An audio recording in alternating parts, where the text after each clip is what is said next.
So, good afternoon, everyone, and welcome to our first virtual career chat of 2025.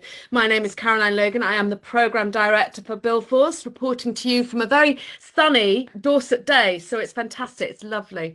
So I hope you're all feeling rested and rejuvenated and ready to embrace a new year. So today we are delighted to continue our HR session, where we will be focusing on recruitment, diversity, equality and inclusion with two of our very own veterans in this space. So sit back and enjoy. I give you Angela. Hi there, everyone. My name is Angela Forbes, and I hope you enjoyed bringing in the bells at New Year. And those with dark hair were thrust outside in the freezing cold as the first footers. So during the celebrations, you may have been singing, "We'll take a cup of kindness yet" for Auld Lang Syne. And it is in the spirit of appreciation and kindness that we thank you, our service leaver and veteran community, for making BuildForce your go-to partner during your resettlement. So we welcome you and thank you for dialing into our schedule of virtual career chats going into their 5th year now. So as Caroline says, just before Christmas, we hosted our first HR chat, and that was providing a deep dive on talent acquisition and LED. So today is our second in the HR series, looking at the HR business partner and inclusion manager.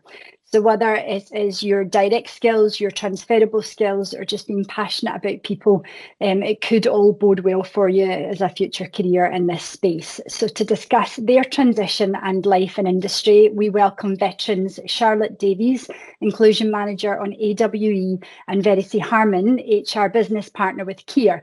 So we will hand over to Charlotte to kick us off this morning. We will switch our cameras off, Charlotte. Thank you, Angela. Thank you, Caroline. Hello, everyone. So I'm Charlotte Davies, or Char Davies, to most people know me. Charlotte, if I've done something wrong. So yeah, this is my story and my journey from leaving the military to where I am now. So a bit of background. So I was in the RAF, joined the RAF 2001, did 22 years.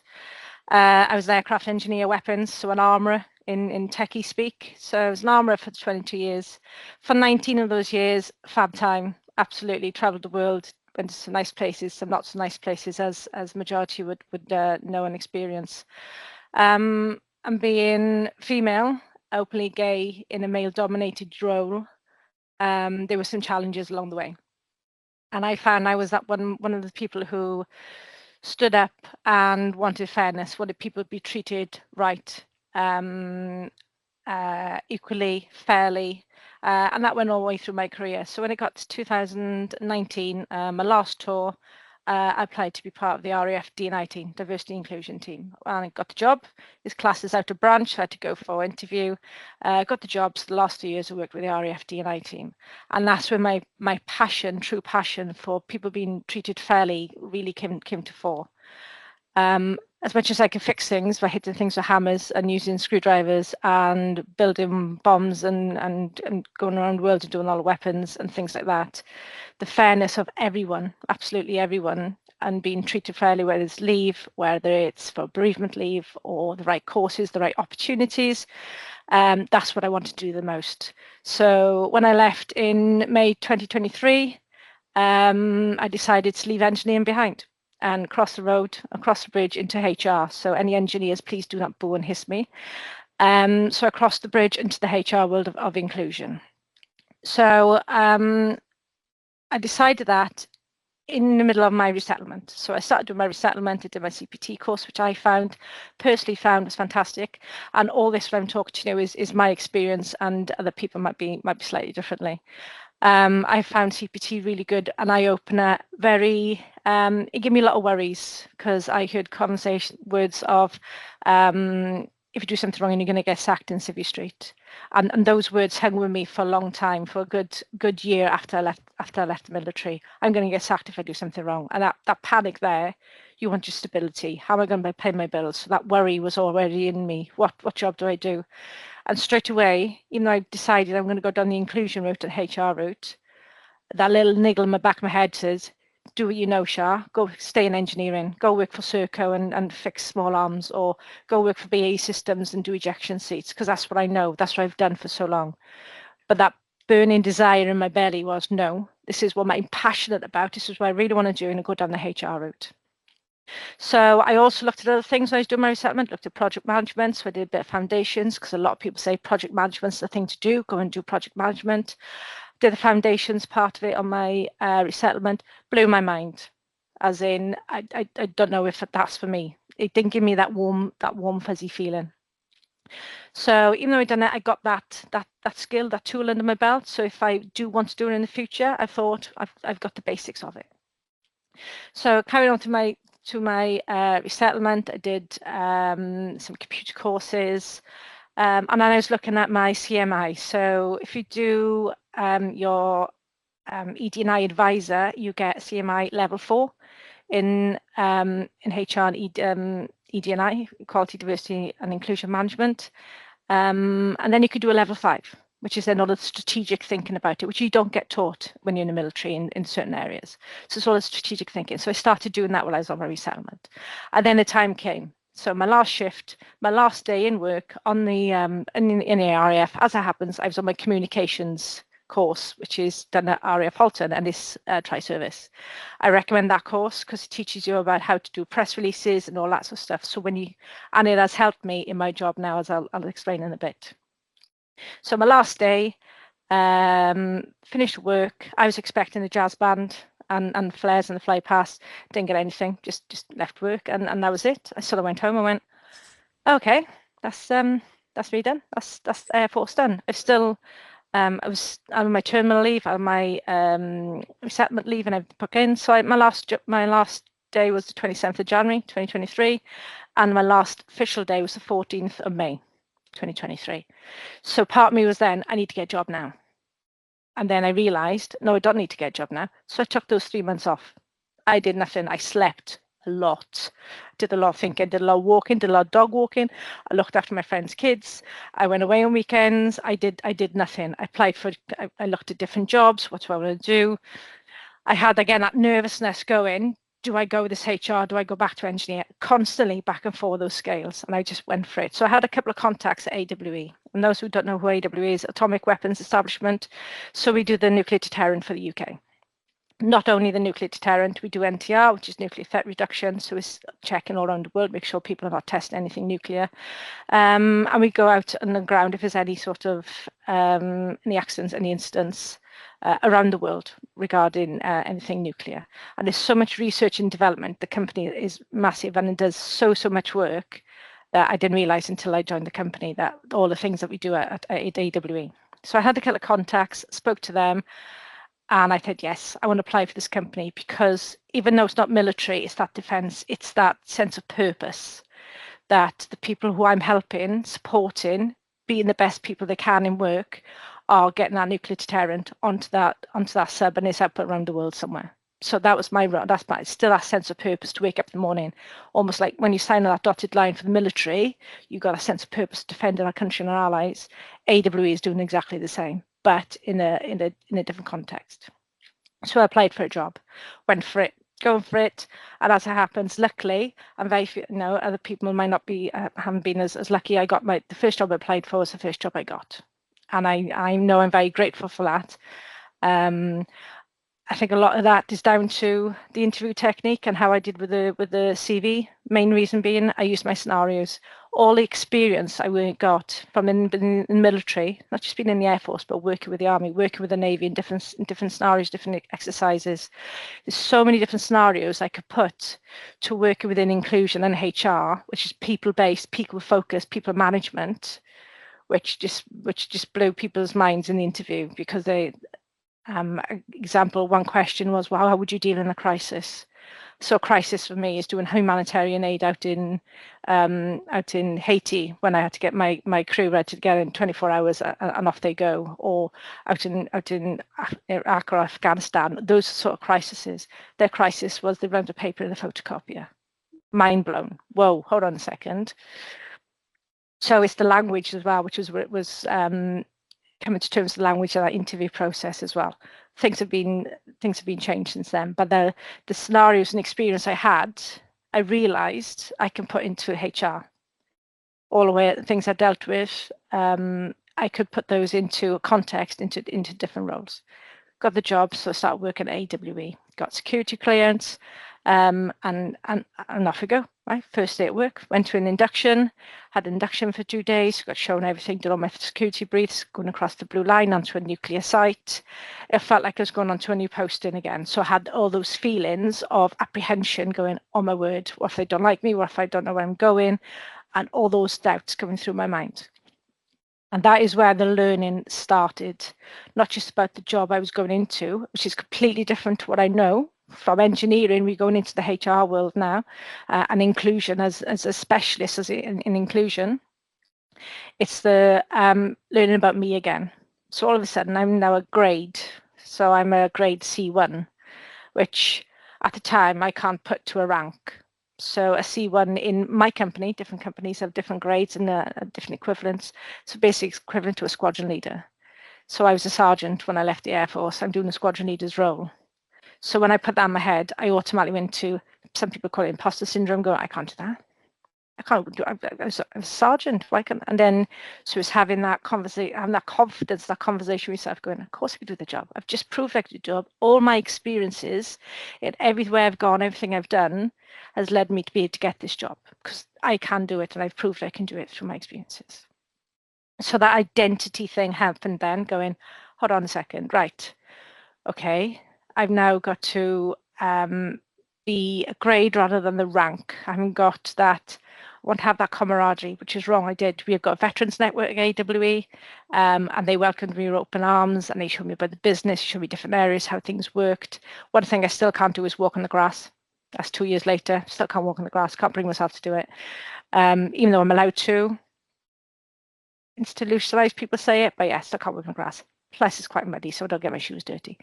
So the veterans network welcomed me with open arms. So my first 6 months in AWE was an eye-opener because it's learning about business, learning something corporate. So military speak, the way we do things, which was instilled into me for 22 years. All of a sudden, not forget, but put to the back of the mind, because sometimes a military aspect will come out and I would just kick into a mode. And I'll give you an example. AWE, we've got a lot of alarms going off. So if anything goes wrong, we need to go undercover or we need to evacuate, anything like that. So as soon as alarm goes off, my military instinct just went, kicked into place, right, what do I need to do? I need to go here, I need to do this, I need to do that. While people who had worked there for a long time just went into panic and you automatically went calm, right, this is what we need to do. We need to go undercover, stay in the building, I'll do this, I'll do that. And natural instincts happen and it works. And then it's coming out of military, I call it military mode, come out of military mode, back into work mode. Now, right, go back to work and that sort of stuff. And that, I don't think that'll ever leave me, ever leave me, because it's instilled into me so long and naturally, and now it happens better rather than all the time.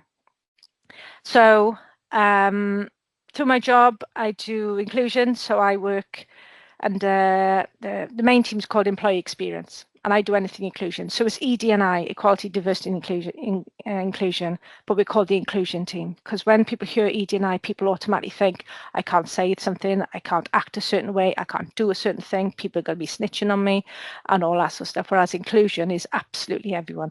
It's not just about protected characteristics, which is Equality Act. It's about, are you a carer? Are you a grandparent?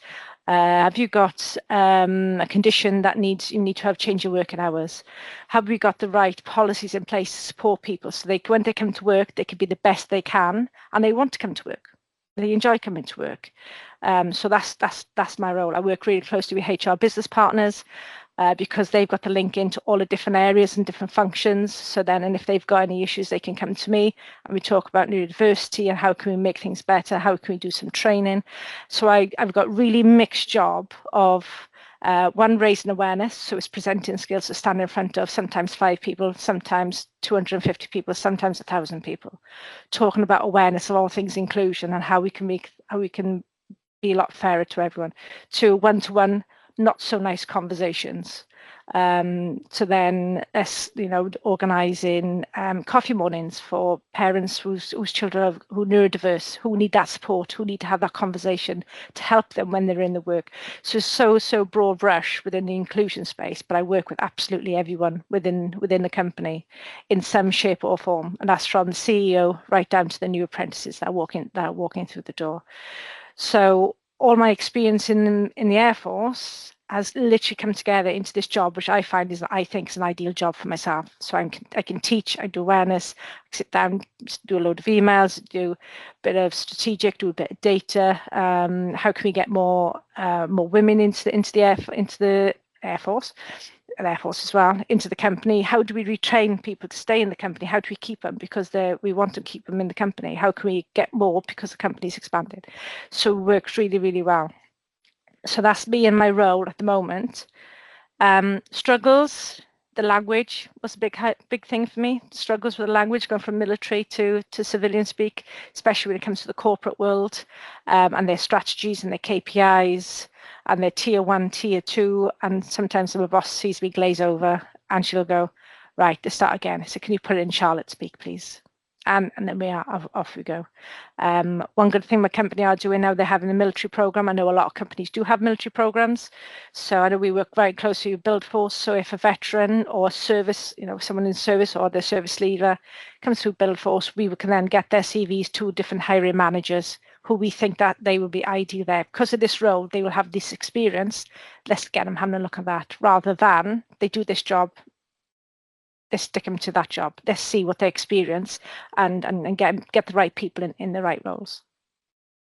Other things that I struggle with, the identity thing was a big thing for me. Coming out of the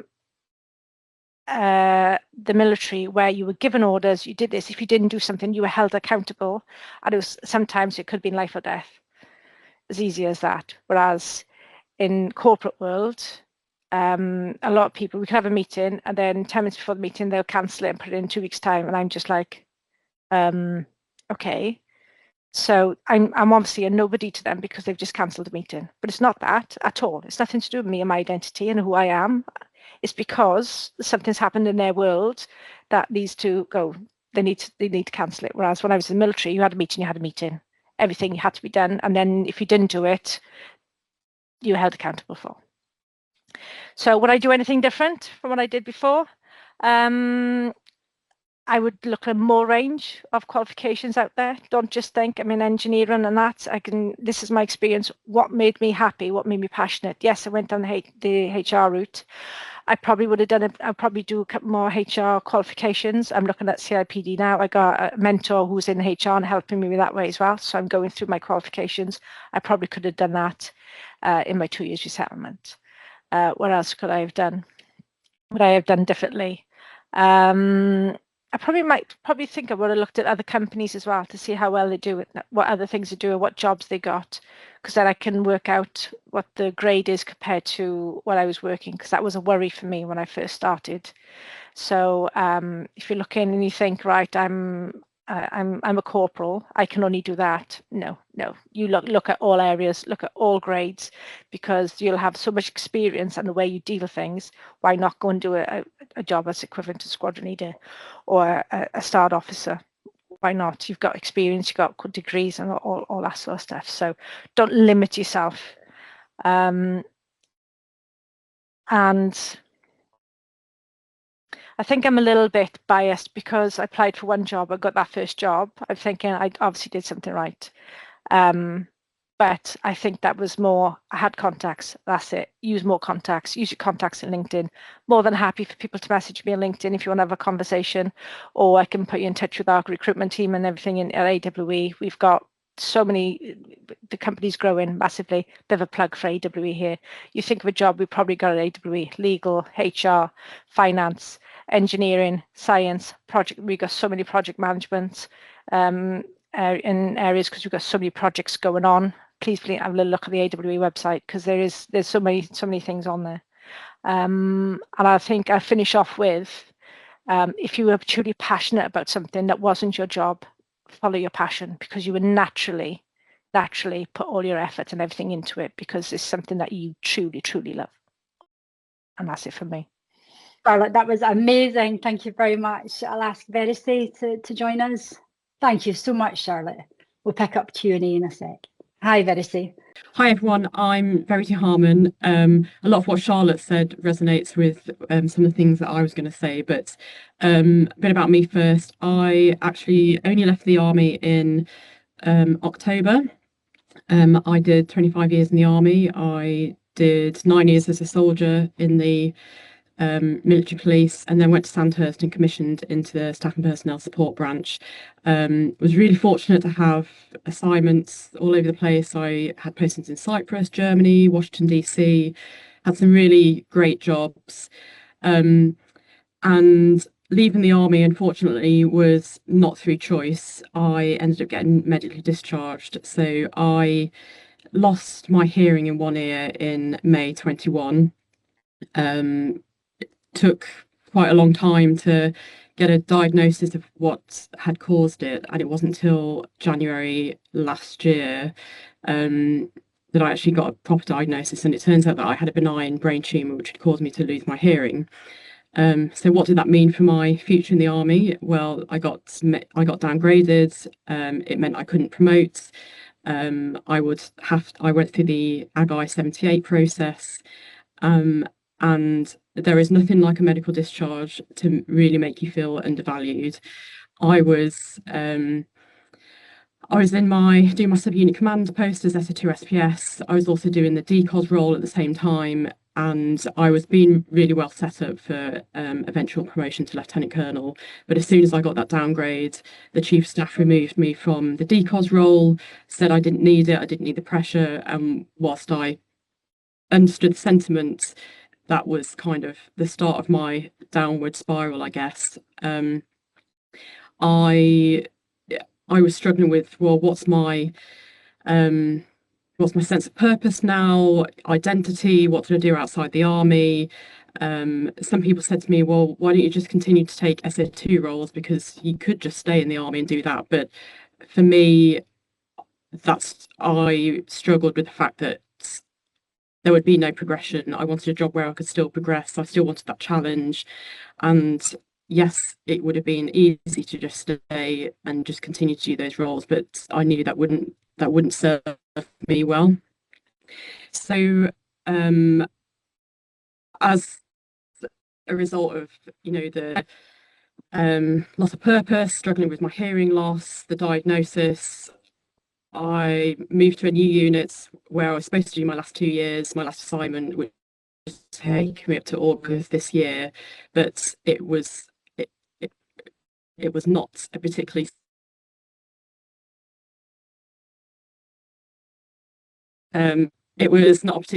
supportive unit, and my mental health. So I actually ended up being signed off work in January last year, and so January the 10th last year was my last day in uniform.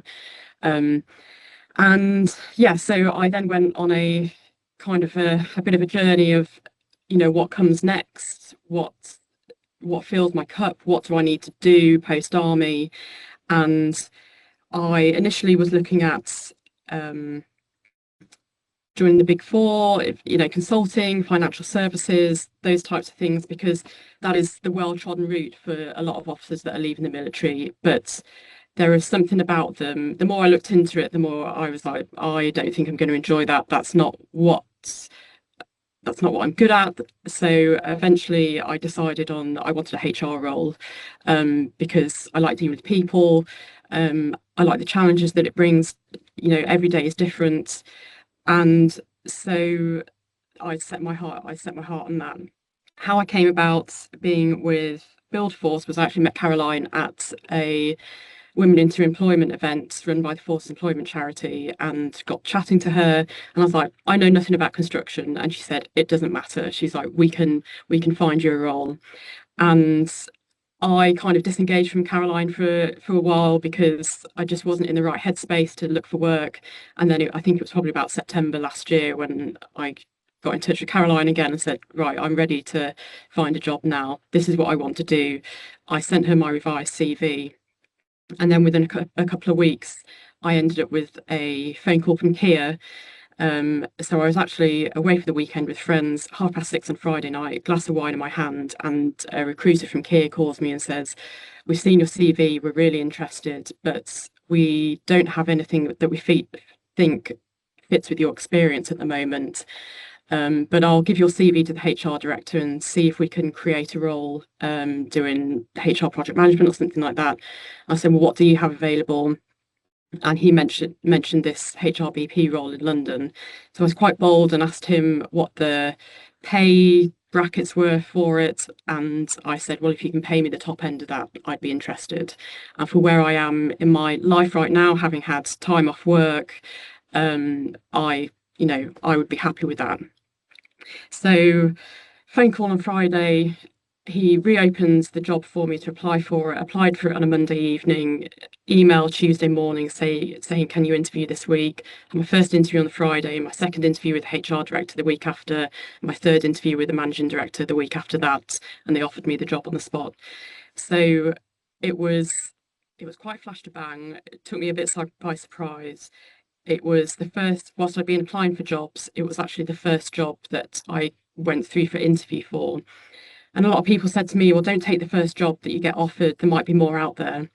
But when I was doing my background research into Kia, I really like the company. For me, it wasn't about the job position or the salary. For me, having had quite a difficult last couple of years in the military and working in a toxic environment, it was all about culture of the company for me, and the way that they interacted with me in the lead up through the whole interview process, and even through the interview process, I was like, "Yep, that's the company for me."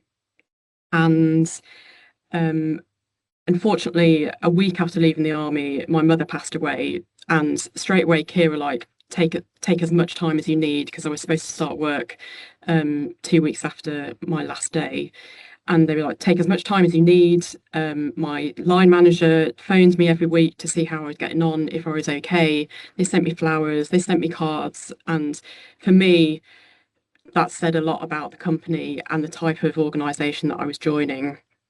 And since joining, I've been really struck about how people orientated they are, how they really value their people, and how do we go about looking after them.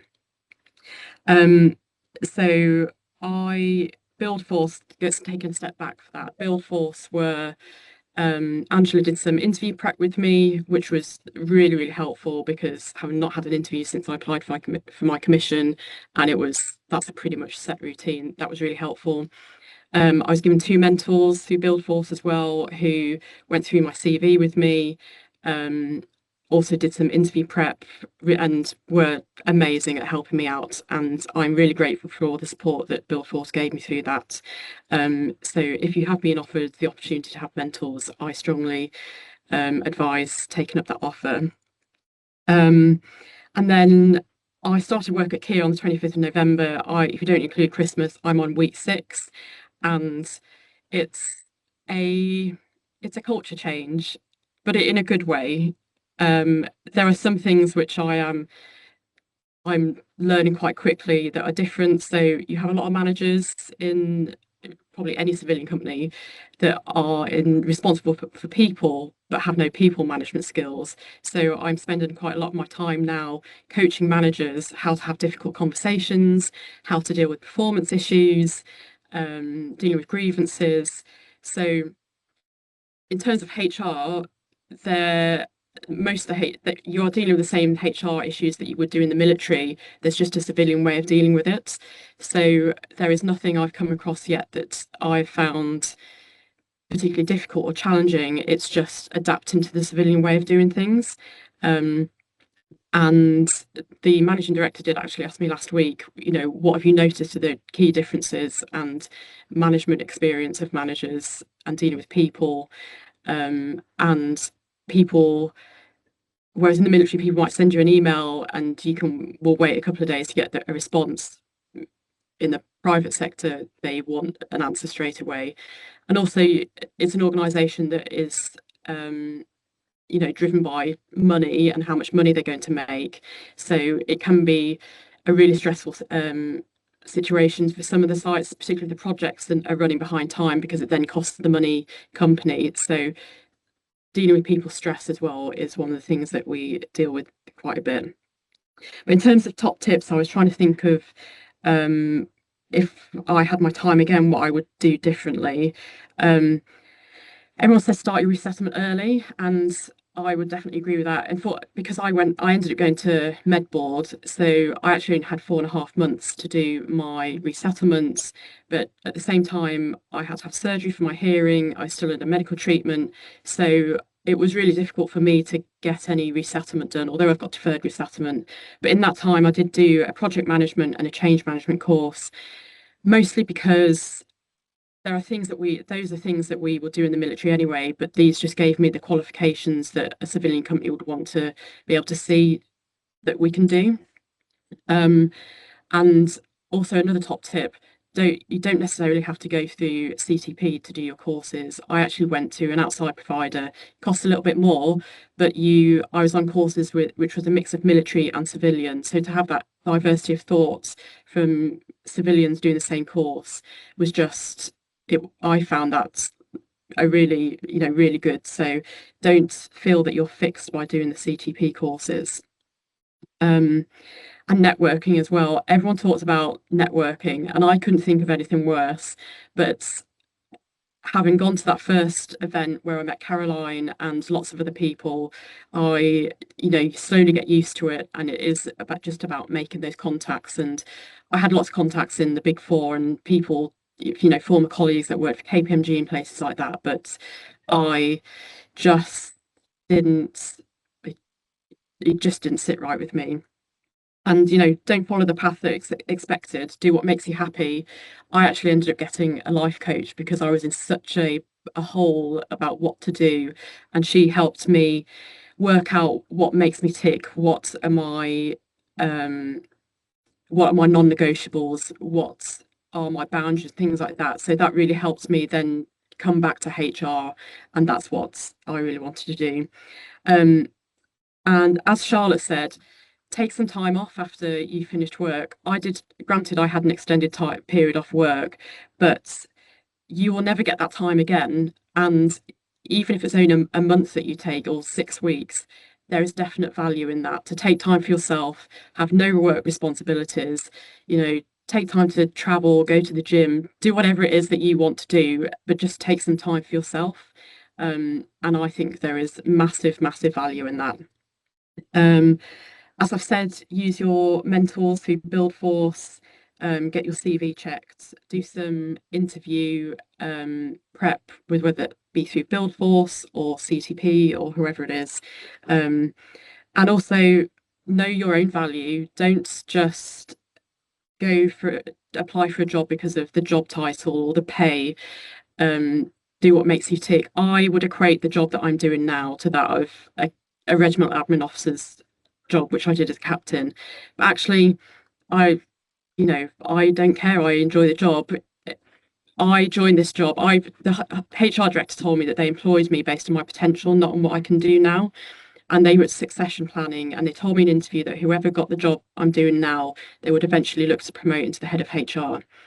It happens to turn out that my line manager, the head of HR, is leaving in February. So an opportunity has been presented to me earlier than expected, and I've actually applied for her role, which I should find out this week if I've got it. So there's still lots of opportunity for progression, and that again was important to me when I was looking for a company to join.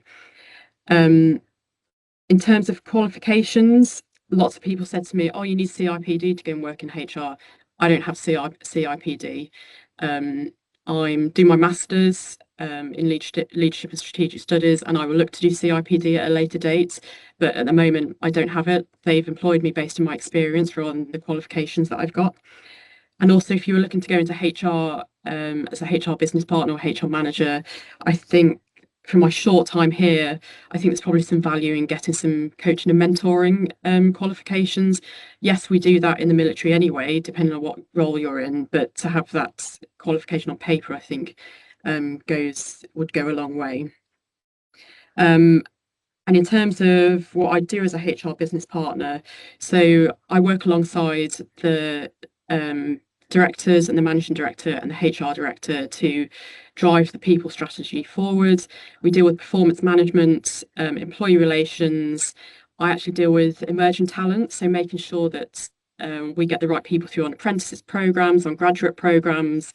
I run the quarterly events through all our emerging talent cohorts, so bring them together, making sure that they've got a good support network. I also lead the wellbeing network for the London region. And there's a whole host of things that we do. Nothing really that I haven't done in the military. It's just doing it in a civilian way. But Kia as a company has 4 divisions, construction just being one of them, and each division has consists of regions. So I work in the London region. So you can come into one division but work anywhere in the country. So that's another thing that really works for me is I work in London, I live in Grantham in Lincolnshire. I'm actually moving to Birmingham, but it still works in terms of having hybrid working, being able to travel to wherever it is I work. So there's lots of options out there. So you just need to work out what your non-negotiables are. I said to myself that if it wasn't a hybrid job, that wouldn't work for me. And they're really flexible. There was even the option to go part-time. So I actually started off part-time because of my transition and my mother passing away. It was all quite a difficult time, and they've been brilliant. I cannot speak more highly of them. And construction as an industry, I think it's fascinating. I've been on a couple of site visits so far, and coming into it as a fresh set of eyes, knowing nothing about construction, I feel like I'm a real sponge for all this new information, and I find it really interesting. The way they go about building, the projects is just blows my mind. So if construction was something that you didn't really know much about, or were like, well, where do I fit in? There's definitely a place for everyone in this business. So yeah, that's me and my story. That's amazing, Verity. Thank you very much. We'll ask Charlotte to join us, Caroline there as well. A couple of things I noted is you said a few times you went for it, and I really, really like that phrase. But just to ask you on that, is that like closing your eyes and pressing the send button, or is it a maturity of what's the worst thing that can happen? Is it your military training? I've got a task to do and I will see it through. How can others have that confidence to go for it? I think at the time when I say I went for it, so taking the context is the job I was applying for. I said, right, I just went for it because of that. Yeah. So in that context, I had the safety of I was being paid until the 14th of May. Right. So I said, right, I'm gonna go for it. I just went for it. If I didn't get it, I think I might have had a bit of a oh okay. I said, but then it's again, the went for it bit it was down to the passion. It was a case of I want to do something that I'm really, really passionate about. So yeah, that's and every course I say I went for it because I want to do something. I wanted to do something for me, and I think in a bit of the military, we'll deal with it afterwards. If that kind of makes sense. So, however it turned out, I'll come up with a solution somehow. I think that bit might be a bit of military training as well. It's got to be done. Do it, and we'll work out the plan as we go along if needed. As it happens, every time I went for it, it worked out really well. So I didn't have to have a plan B, C, D in my head anyway. And you had that comfort blanket, didn't you, of still receiving a military salary, but having that assessment, so you used that to its advantage.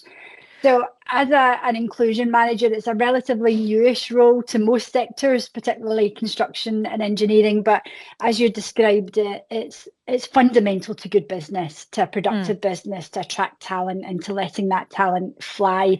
But firstly, how do others react when you tell them your title? What's the perception of it? So most people have gone, you're perfect for that role. Right. From knowing me from my time when I was in the Air Force. Perfect for that role, absolutely perfect for my passions when I did with staff networks and stuff like that. But then other ones again, when I said I talked about, oh, you're pink and fluffy or woke, and all these sort of words come out, which Yeah. for me then is that, oh, this is going to be the conversations, the challenging conversations. So why do you think it's pink and fluffy? Because there's it's then that education piece of what inclusion is. It's not about telling people what they can and can't do or what they can and can't say. It's about making people feel included in the business as themselves, as a person, and it's a lot more than the protected character. So it's that challenging piece, that conversation piece, which I love, absolutely love. I could talk about inclusion all day because there's so much to it. And a big piece I'm doing at the moment is about neurodiversity, which is all about inclusion, bringing your true self to work and being able to have to no masking all the time. You just be who you are. Your brain just works differently. So yeah, it was mix. Some people think perfect. Other people going, oh, you're going to tell me I can't swear. I know some choice words. Yeah. So in terms of the second chapter, then you said that the role was perfectly suited to you, but have you had to change any elements of your character for this civilian space? Yes. So as an engineer, swearing was just happened constantly. So now I really have to check myself, especially when I'm really passionate talking about something. I'm like, right, language. I got to watch my language. And I would say, because when I worked with my team in certain teams within the military and the Air Force, is no one cared if you sweared, or you sweared, if you bang my thumb or hurt myself or walk into an aileron on an aircraft and nearly gouge your head or something like that. There's some choice words come out. So when I'm passionate or I'm angry, I'm going, right, check language, and that sort of thing is one thing I've had to change about myself. Just use of language. Me and myself, I'm probably more myself now than I was able to be in the military. Right. Which is which is a really good thing. But what I've also learned is since leaving the military, I got ADHD, which was masked when I was in the military. Right. So doing my role, I've come and gone, hold on a second, I've done this because I was in the military. No, you act that way because you got ADHD. Okay, so I'm doing a bit of research in how many people have got undiagnosed, ADHD, autism, dyslexia, dyspraxia, because in the military had to do things. Whereas now I'm like, hold on a second, I don't have to do it that way now. I can do it. It's just how my brain worked. So that's come to the fore as well since leaving the military as well. So that was an eye opener. Yeah, just on that, was that quite an emotional journey going through getting that diagnosis? Did it feel as if you were kind of running by a broken leg, or did you quickly tell yourself it's a superpower? Or it's almost like a grieving process, because I went to think, hold on a second, if I knew this when I was in school, would I've come out with more qualifications? Would my life gone in a completely different way? Or what I made up as an excuse so I don't wear makeup. So I always say I don't wear makeup, it's too expensive. It's because the feeling that on my face, it's a sensory thing. I just want to feel like I'm going to rip my face off because I don't wear it. Because I didn't wear it, I always had an excuse for things. Oh, I don't do that because of this, but it's not. It's an ADHD trait. I always fidget. I've got a fidget spinner, so I always fidget. I got a fidget ring. So all these things I thought is because I'm bored. No, it's an ADHD trait. So learning about it, it's almost like grieving that I could have done things differently. But now it's come to terms and gone, no, this is me, just how my brain works. And we'll use it to the best I can now for the future, for the rest of the time of my job. So yeah. In terms of using it, do you see traits in other people that are maybe undiagnosed? Totally. Can you pick it up? Yeah. Absolutely. A couple of people talk to me about that. You might just do the screening and see what it says, and they've gone no, and then so you don't have to have a diagnosis to get any sort of reasonable adjustments and all that sort of stuff. I could talk about this all day, but then it's when you take ownership of it and you go, right, this is me, and you read into it, you can then the traits that you've got work to the best. So before 9 o'clock, my brain doesn't work. So my team know to book meetings from 9:30 onwards. And my creative brain between 9:30 and 2:30, world domination is happening. That's how my brain works. But before 9:30 and after 2:30, yeah, coffee, and I'll just plod away at emails and stuff like that. So you work to your trait and the best you build, and then the amount of productivity and warm fuzzy feelings, glimmers as you call them, joy and all that sort of stuff, the dopamine hits go more and more and more, rather than the stress and anxiety of worrying because I need to mask. I don't have to mask anymore because I can just be me. So yes, yes, really good. Wow. And just in terms of that working pattern that you were talking about there, are you fully 5-day-a-week site-based, or do you work from home a bit? So I'm hybrid. So I could tell by the accent. I'm AWE's in Berkshire, just outside Reading. I'm not from Reading or England, so I live in Swansea. I'm based in Swansea. I work in the office 2 days a week, so I travel up to Reading 2 days a week. I work from home for the 3 days a week. And AWE do a 9-day fortnight, so we get every other Friday off for work-life balance, and that's everyone in the company, unless they got a thing in place. Agreement in place. So some people finish work at 3 o'clock every day because they want to do the school runs. They'll work a Friday as well, but that's down to local agreement with their manager. So it's really good with hybrid and flexible working. Some jobs, if you're doing hands-on production on site, naturally, but a lot of project management, a lot of HR can be hybrid. My manager, she lives in Manchester, so she commutes down every other week and spends 3 days down, and she works from home up in Manchester. So yeah, it's very, very flexible with the company.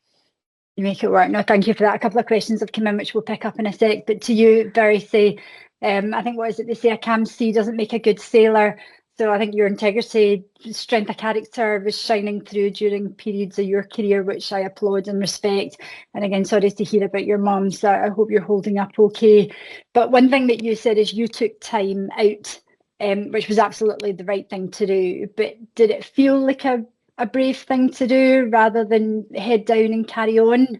Having been signed off from work was a real challenge in itself, because you are so used to having, quite a regimented day being in the military, and then I'd wake up in the morning, I'm like, well, what am I going to do today?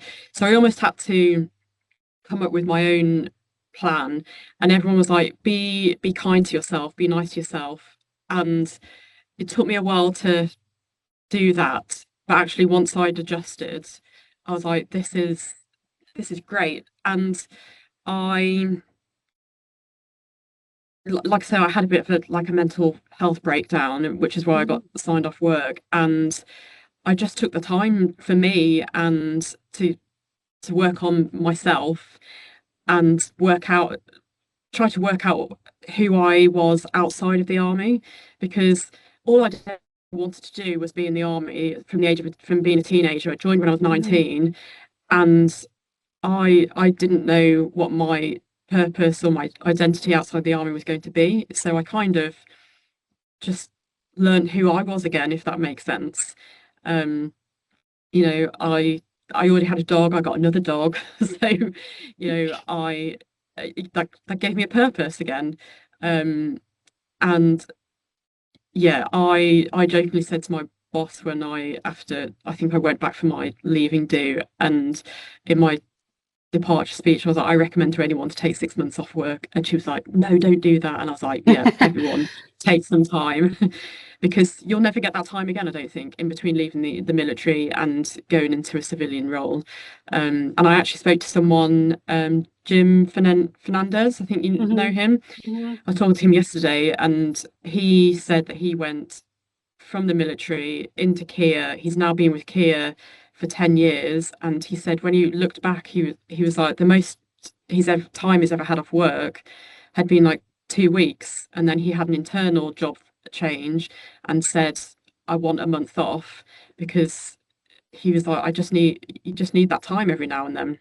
So But to say that you kind of recharge, recalibrated, and get back with a vengeance is not short of. I mean, it's been astounding the career that you then went on to have. So you're definitely an example of that. So just in terms of the role itself, then just a couple of quick questions just to keep me right. The difference between an HR business partner and a general HR manager, is there a nuance between them? Between what? Sorry, between the HR manager and the HR business partner? HR business partner, yeah. Okay, so the HR manager is part of the senior leadership team. So she kind of sits on the regional board with the managing director, the commercial director, pre-con, construction, and there's like a board of directors. So she is part of that team. So she will sit on all the management meetings. She's their conscience as such. And our role is to challenge and be the voice of reason. And because in construction, it's still a very much a male dominated environment. It's, you know, who can speak the loudest, to get their voice heard. So you kind of need to be willing to challenge. So she's kind of does that. She deals with the more complex HR, employee relation issues. For me, I'm trying to think so coaching and mentoring, or coaching managers dealing with the employee relation issues. The emerging talent, she doesn't really do the emerging talent, and that's something that's quite new to me because I didn't deal with graduates or apprentices in the military. So for me, getting out onto sites, meeting them, being offering a support that if they can't speak to line managers, they can come to me, because as the HR director said to me this week, the kind of apprentices and graduates that are coming through now are the COVID cohort. They were at school when COVID was on, so they maybe have different challenges that the rest of us potentially don't have. So I am making an effort to get out and support, and just being someone in HR that sits in their ivory tower but can be there to help them out. Well-being is one of the things I do that she doesn't really do. So just making sure that and I'm quite passionate about that because of everything that I've been through. So making sure that we can support the region in that as well. My HR manager actually is HR manager for the southern region as well. But when she leaves, those two roles will be split. So she is incredibly busy. Trying to find time in her diary is near on impossible at the moment. But if I was fortunate enough to get her job, I will only be doing the London region. So I think that would give me a bit more flexibility of time to be able to get out onto site and things like that. And that's one of the good things about the job as well, is being able to go out to all these different building sites. Kia in London they call it the cash cow of the business, because we've got £80 million buildings, £100 million buildings being built. But they also have a lot of public contracts. So we're working on Wandsworth Prison, a few hospitals, Northolt School. They've got quite a few defence contracts as well. So Kia actually have the contract for single living accommodation. So there's a real mix, a real variety of projects that are going on. So I find that really interesting as well. The fact that, particularly coming from a defence background, going out onto defence sites and seeing them from a different viewpoint is actually quite good. Interesting. And you mentioned absorbing the struggles of others and their roles. Does that absorb a lot of energy, or do you find that nurturing pastoral care quite easy? It takes up a lot of my time. So I came into work on Tuesday. I had one meeting, which was an hour, and my day by 10 o'clock was just full with speaking to Matt, coaching them through how to have difficult conversations. I had a manager that came back and said, I don't think it's appropriate for me to have this conversation. I want you to do it. And I had to go back and say, sorry, that's not my job. That's part of being a manager. So, and that's why they get paid the big money to do that. So good for reminding them. And one key part that you mentioned was you were employed for your potential, I think is what you said. Yeah. How can you demonstrably show your potential either in a CV or an interview? Is it a bit of luck that the employer opposite has got that vision or interest, or is it something that you can lead in an interview? So I was quite honest in my interview, as I said to Caroline, that I said to them, because they'd already told me that they thought I was too experienced for the role, and I said, for where I am in my life right now, this is what I need. And I said to them, I know I've got gaps in my civilian HR experience. this will give me the opportunity to hone those, work out what it is that I need to learn in order for me to progress onto, HR manager and beyond. And they were really good about that. And the HR director actually said to me in a conversation afterwards that the managing director said this to me in my interview, that he said my CV was one of the best he'd ever seen in terms of HR. Whereas for me, I was like, it's just my job. I think we really undersell ourselves in the military, and we don't appreciate the things that we've done. And in my interview on Monday, we talked about, a question came up about working at pace, because I'm quite a calm, collected, measured person. I don't like the sound of my own voice. I will take things in and then say what I think. And he's like, well, in construction, we work at pace, and we have to. And I said, well, yeah, I can do that as well. And I gave the example of, I worked at PGHQ. We were planning for a slow withdrawal from Afghanistan. And then in the space of 24 hours, it all changed, and we had to evacuate 60,000 Afghans and Brits out of the country in the space of 2 weeks. And they were like, oh, well, that's shut us up then. So it's just being able to, use the experience that we've got and translate it in a way that, they understand in interviews. And it's, yeah, I feel like I've really fallen on my feet coming to work for Kia. After such a traumatic last couple of years in the military, lots of people used to say to me, leaving the army could be the best thing that ever happened to you, and I never believed it, and now I really think it is. See, we just see talent, and we think you're being very humble, and I'm sure Charlotte's nodding to that as well. A couple of questions have come in which I picked up, but there's just one or two I want to read out for people that are watching this back. A question that's come in from David. He said, you mentioned about employing a coach. He's looking to do the same, but what best prepared you for the interview process?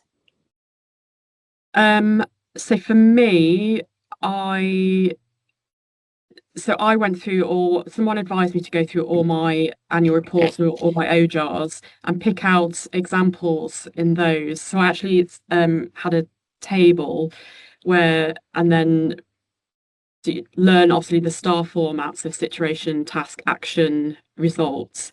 So I took examples from my OJARs and then kind of wrote out what the task, the action, and the result was, so that when it comes to the competency-based questions, you've already got like a question bank in your head, and hopefully all the things that you've done, you will have an example that you could give to them.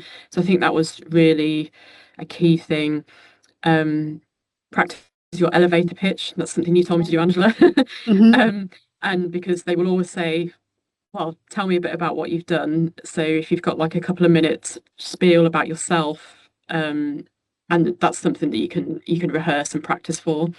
So I think those are probably one of the main things, I think. And then the competency-based interviews, I actually only got asked 2 competency questions. The second interview was just a chat with the HR director, and then the third one was with the managing director, and that again was a chat, and he just wanted to make sure that I would be a good fit for the business. He wasn't really questioning me on my, what I'd done or what I could offer. It was just for him to get to know me. So yeah, I think that's probably the main things I'd say. Yeah, no, I completely concur. It's knowing your own history. You forget how much brilliant stuff you did, and it's rehearsing that answer because it reminds you. But yeah, as the candidates, as our service leavers are coming through the programme, we'll put them through the same interview prep just to try and help. So Charlotte, when you're listening into all of this, obviously you're a few years ahead of Verity. Is there anything kind of striking that Verity's mentioned that you want to just reiterate to those that are just a year or two behind her?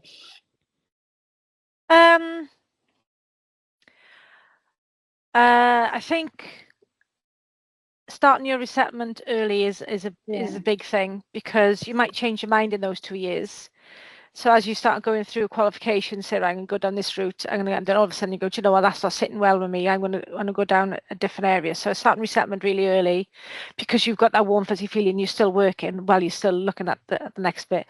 And the taking the time off, I can't literate, as Verity said, that's so important. That 3 months where I knew I was being paid and I didn't have to work was so much because I was decompressive for 22 years of stuff. This means me checking my language again. Stuff, everything I'd gone on, where we'd gone, the good things, the bad things, the amazing bonds and everything I've made within the military, not just the Air Force, military as a whole, Army, Navy, quad service, and then all of a sudden it's gone because you're not at work anymore. So that 3 months of finding who you are again, and it's finding that passion. So when you've done that resettlement stuff, and all of a sudden in that time off you go, do you know what, that's me, that's who I am, that's what I want to follow.